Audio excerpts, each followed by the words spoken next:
Pèlerins. Dernièrement, nous avons vu dans Genèse 2, le chapitre 8, que Dieu plaça un jardin en Éden du côté de l'Orient. J'en avais expliqué que l'Orient, c'est du côté où le soleil se lève, et sur l'arbre de vie, ça parle des mondes supérieurs. En réalité, l'Éden se situe dans la 4e dimension, ce n'est pas dans ce monde physique. C'est pourquoi il y a des rumeurs de découverte des jardins d'Éden par ici et par là. On ne le trouvera jamais parce que l'Éden se trouve dans la 4e dimension. Dans le verset 2, dans le chapitre 2, le verset 9, on dit que Dieu fit pousser des arbres, beaucoup d'arbres dans ce jardin. Et au milieu de ce jardin, il mit l'arbre du connaissance du bien et du mal et l'arbre de vie.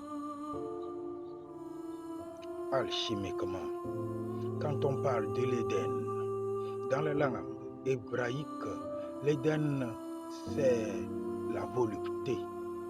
Quand toi et ton partenaire ou ta partenaire vous rentrez dans votre relation, cette sensation, c'est l'Éden. Et on nous dit qu'il y a 2 arbres dans le jardin de l'Éden. Quel est ce jardin? Ce jardin, mon ami, alchimiquement, ce jardin, c'est notre corps. C'est le corps de l'homme. Que ce soit la femme ou que ce soit l'homme, notre corps est le jardin. Et quand on se met en relation, nous rentrons dans l'Éden.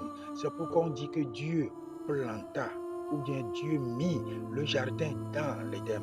Ensemble, nous formons le jardin. Et en ce moment, nous rentrons dans l'Éden.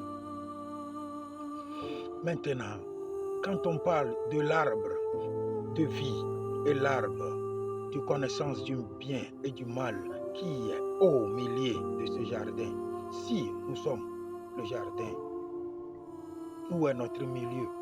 Verticalement, nous voulons que notre milieu, c'est notre colonne vertébrale. C'est là l'arbre de vie. L'arbre de vie dans ce jardin qui est l'homme, c'est notre colonne vertébrale. Quel est donc notre 2e milieu? Horizontalement, quand on prend l'homme, notre milieu se trouve exactement sur nos organes reproductifs. Nos organes reproductifs constituent l'arbre du connaissance